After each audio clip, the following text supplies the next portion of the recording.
Bonjour et bienvenue dans ce nouveau mini tutoriel pour Cinema 4D. Alors ça sera très court aujourd'hui, mais c'est là quand même.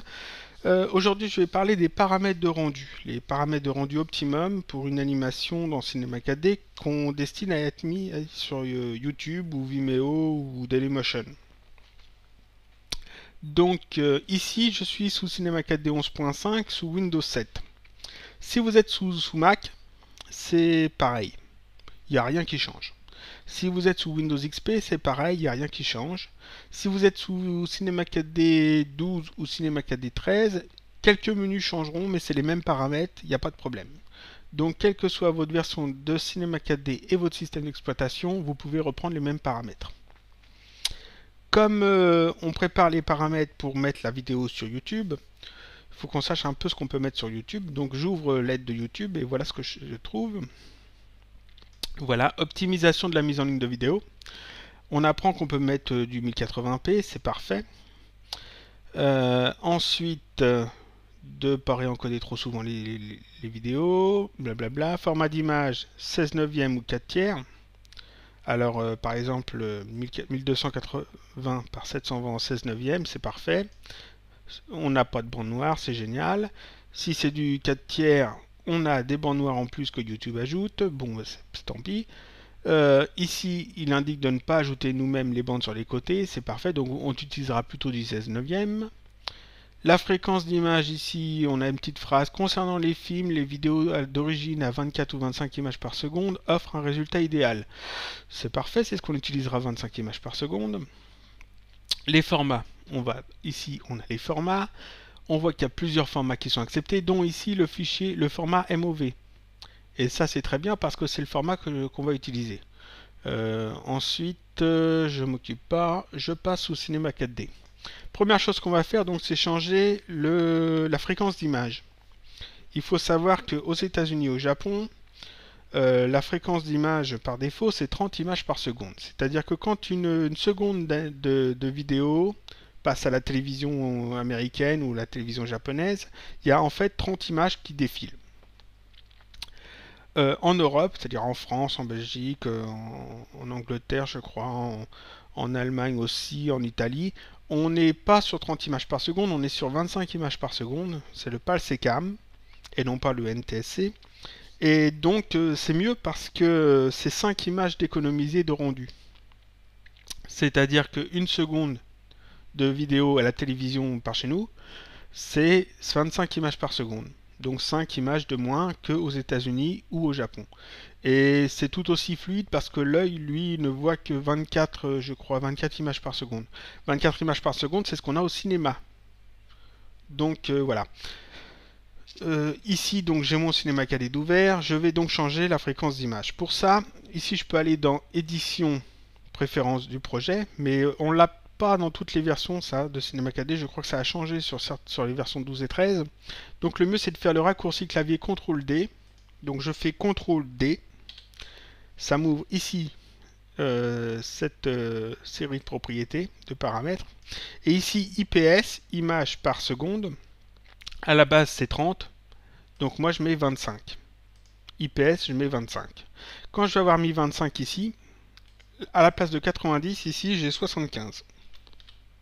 Parce que Cinema 4D va avoir compensé les 5 images qu'il retire par seconde d'animation. Mais il y a autant de secondes, c'est-à-dire que si vous faites une vidéo de 3 secondes, vous avez quand même vos 3 secondes, il n'y a pas de problème. Ensuite, ici ça c'est fait, j'y touche plus. Je vais ici dans la petite icône des paramètres de rendu, c'est un petit clap avec une boîte de dialogue derrière, donc je clique dessus. Voilà. Et je vais changer mes paramètres. Alors rendu complet, sortie, ici on a vu qu'on pouvait mettre jusqu'à du 1080. Donc ce qu'on peut faire ici c'est mettre 1920 par 1080, ce qui permet d'avoir du 1080p dans YouTube. Seulement 1080p c'est bien sur YouTube, mais c'est long à calculer en termes de rendu dans Cinema 4D. Ce que mieux c'est ici d'avoir du 720p. Donc ici je mets 720. Donc j'obtiens du 1280 par 720 pixels. Ça me permet d'avoir du 720p sur YouTube et le temps de rendu n'est pas trop excessif. C'est-à-dire que l'image est quand même très grande, mais j'ai quand même une bonne qualité de rendu. C'est un bon compromis. Donc 1280 par 720, c'est ce que je vais utiliser. Je coche ici cette petite case là pour si j'en change un des deux que je garde le même ratio. Résolution 72 pixels par pouce. Alors, qu'est-ce que c'est que ça? Si vous faites une animation, laissez 72. Parce que c'est affiché sur un écran et il n'y a pas besoin d'une résolution plus importante. Par contre, si vous faites un travail qui est une image fixe que vous destinez à imprimer, par exemple un poster, 72 c'est pas assez. Dans ce cas-là, je vous conseille de mettre par exemple 300. Vous regardez en fonction de l'imprimante que vous avez, l'imprimante sur laquelle vous allez imprimer votre document, jusqu'à nombre de dpi, de pixels par pouce elle va, et puis vous choisissez en fonction. Mais là, comme c'est une animation, 72 c'est parfait, j'y touche pas. Ici, format de film, on prend du 16 neuvième. Alors forcément vous pouvez aller chercher ici dans les pré-réglages, mais je vous déconseille de faire ça parce que ce sont des pré-réglages qui sont pas toujours parfaits. Je préfère les détailler comme ça. Donc ici HDTV 16 neuvième.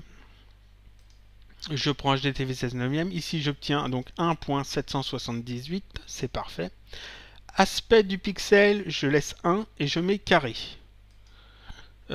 Ça c'est important, je le laisse comme ça, j'y touche pas. Vitesse de défilement, alors vu qu'on a changé ici, on a mis 25, ici je mets 25.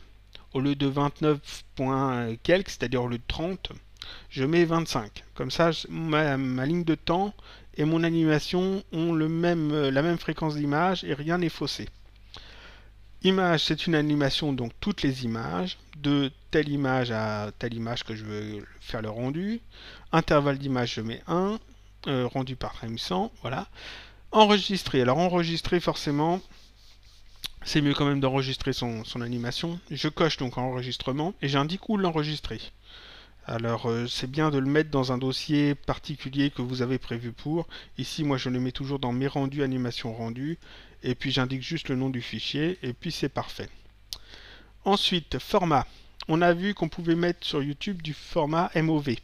C'est ce qu'on va utiliser, c'est ce qu'il y a de mieux. Ici, que vous soyez sous Windows ou sous Mac, vous prenez Film QuickTime. C'est le mieux. Beaucoup disent oui, vous êtes sous Windows donc il faut prendre Film à vie, ou alors vous êtes sous Mac, vous prenez Film QuickTime. Non, ça c'est des bêtises. Film à vie et Film QuickTime fonctionnent tous les deux sous Mac et sous Windows. Seulement, si vous prenez Film à vie, vous allez être emmerdé avec les codecs. C'est-à-dire qu'il faut bien les choisir en fonction de ceux qui sont installés sur votre ordinateur, ceux que les personnes qui vont voir vos vidéos ont ou pas. Si les codecs ont beaucoup de réglages ou pas, c'est chiant à régler. Il y a trop de possibilités, trop d'imprévus. Donc moi je conseille de prendre Film QuickTime, voilà. Ici, vous êtes quasiment sûr que tout le monde l'a, parce que généralement tout le monde a QuickTime sur son ordinateur. Si vous avez un Mac, ou si les personnes qui veulent regarder vos vidéos ont un Mac, ils ont QuickTime, c'est sûr. Et sous Windows, généralement, les gens l'ont. Et ceux qui ne l'ont pas, généralement, ils utilisent VLC ou un autre player qui lit aussi bien le QuickTime, il n'y a pas de souci. Donc Film QuickTime, c'est parfait, quoi que vous fassiez, vous prenez Film QuickTime. Ici, options. Options, c'est une vidéo qu'on va mettre sur YouTube, donc ici je choisis animation, c'est ce qu'il y a de mieux. On peut mettre 100, dans ce cas là on n'a pas de compression, on a une meilleure qualité, mais seulement c'est plus gros comme fichier. Donc comme c'est seulement pour mettre sur YouTube, je mets animation. Image par seconde, ici je choisis 25, parce que ici j'ai choisi 25, donc on met pas 30, on met 25. Et image clé, chaque 25 images, pour être en accord avec le chiffre au-dessus, donc 25-25. Ici couleur optimale, et je mets au maximum optimal. Je valide. Ici, canal alpha, c'est pas la peine de cocher. Ça, c'est pour ne pas avoir de fond dans votre animation ou votre image. Seulement ici, comme on a mis une compression animation, et non pas... Si on met 100, ça fonctionne, mais si on met animation ou autre chose, ici, le canal alpha fonctionnera pas bien, donc c'est pas la peine de le cocher. Et si vous avez mis du son dans votre animation, vous cochez inclure le son. Sinon, bon bah vous laissez comme c'est pas gênant. Mais ça, c'est juste pour être sûr que le son que vous avez ajouté dans Cinema 4D est inclus dans votre animation. Multipage, je touche pas. Anti-aliasing. Anti-aliasing, ici, je mets au mieux.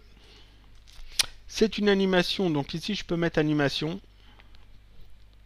Niveau minimum, niveau maximum, ici, 1x1, 4x4. C'est pas la peine d'y toucher. Si c'est une image fixe, c'est mieux d'y toucher, c'est mieux de modifier un peu parce que comme c'est une image fixe, on verra les défauts. Mais vu que ici c'est une animation, ça bouge tout le temps, on verra pas beaucoup l'anti-aliasing s'il est fort ou pas. Donc je laisse ça 1 par 1 et 4 par 4. Vous verrez que c'est très bien. Et ça permet d'avoir un rendu quand même plus rapide.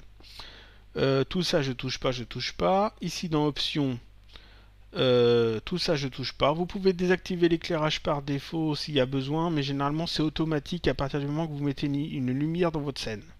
Donc tout ça on n'y touche pas. Et là c'est parfait, on a donc les bons réglages, les bons paramètres pour faire un rendu de qualité. Donc je rappelle, ici 25, rendu complet, 1280 720, 72 pixels par pouce, 1.778 HDTV 16 neuvième, 1 carré pour l'aspect du pixel, 25 images, ici la vitesse de défilement. Vous enregistrez en QuickTime, animation 25-25 optimale, multipasse on ne touche pas, au mieux animation 1x1, 4x4. Et en faisant ça, votre animation sera parfaite, le rendu sera correct, il ne sera pas trop long. Alors ensuite ça dépend de la complexité de votre animation, mais le rendu sera quand même correct. Vous pourrez uploader directement votre fichier .mov sur YouTube et vous garderez la qualité, vous aurez une bonne image sur YouTube et c'est parfait. Voilà.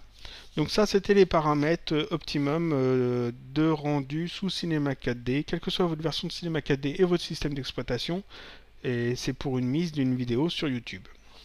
Voilà, à bientôt pour un prochain mini tutoriel.